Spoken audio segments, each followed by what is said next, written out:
What is going on, guys? I really wish this feminist lunacy would stop, but apparently it doesn't. It's like a never-ending shit show that keeps on coming at us every single day. So here's two brand new articles from the world of feminism. All right, let's get into the first one. Have you been man-interrupted? A guide to avoiding the pitfalls of bro-priors and women enemies in the workplace, courtesy of Gwyneth Paltrow.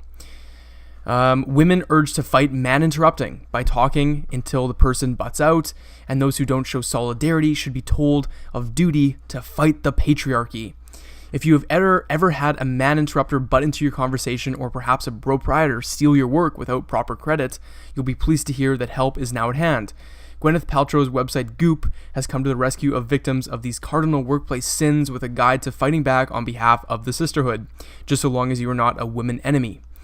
The bizarre terms were decoded in a Q&A session on workplace sexism featuring Jessica Bennett, an American journalist and author of Feminist Fight Club.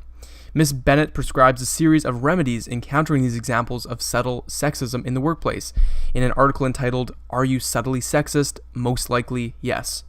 On dealing with a man-interrupter, she says one solution is to carry on talking until the other person is silenced into submission.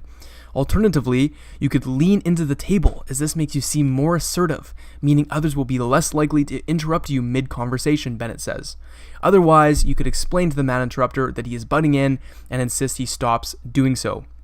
So, I swear, it's just such a non-issue, and I'm not gonna sugarcoat it. I'll be completely honest. Both genders fucking do this, okay? It's not just men. It's not just fucking men. Apparently that's a news flash for feminists that say, oh, the patriarchy, they're to blame for everything. No, right? This goes both ways. Women interrupt men, men interrupt women.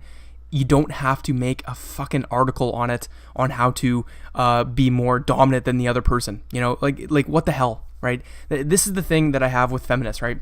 They just make the smallest issues into the biggest thing possible. All right, it doesn't make sense. But anyways, the feminist lunacy continues with this next article, and trust me, this one's just as bad. Feminist Frequency calls Zelda Breath of the Wild sexist with series of tweets. So Feminist Frequency, for those that don't know, is a YouTube channel run by Anita Sarkeesian, and she's like the ringleader of all the feminists, right? She's the top worst feminist that's ever lived. She's even worse than like Lena Dunham, so that's pretty hard to beat. And she's constantly going on about video games. Like, you guys might remember that a while ago she was involved in this whole Gamergate shit, and how men would run around in GTA and do teabagging maneuvers on women. Again, making a non-issue into an issue that really doesn't mean anything. So let's see what this article is about. Feminist Frequency, the non-profit organization run by Anita Sarkeesian, creator of the Tropes vs. Women in Video Games YouTube series, has called out The Legend of Zelda Breath of the Wild for being sexist. In a series of tweets posted to the account yesterday, Breath of the Wild is called out for having sexist plot devices and suggests critics don't mention blatant sexism in video games if the game is good. Mention is made of the memories Link collects throughout the story and how the game acknowledges the ongoing problem of Zelda being a damsel in distress but doesn't do anything about it.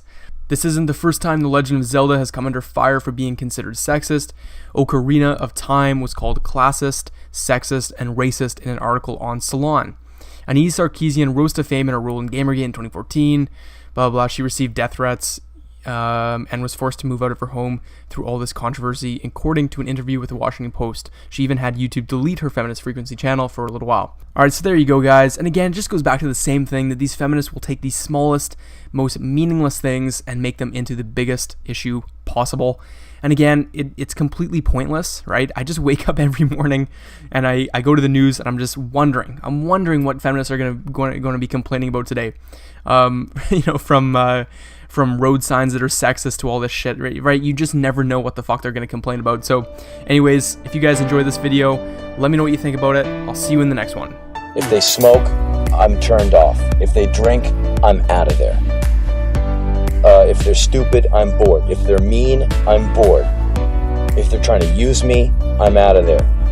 So I guess I'm very picky. If they don't work out, I'm not interested. If the mind is lazy and the body's lazy, who cares?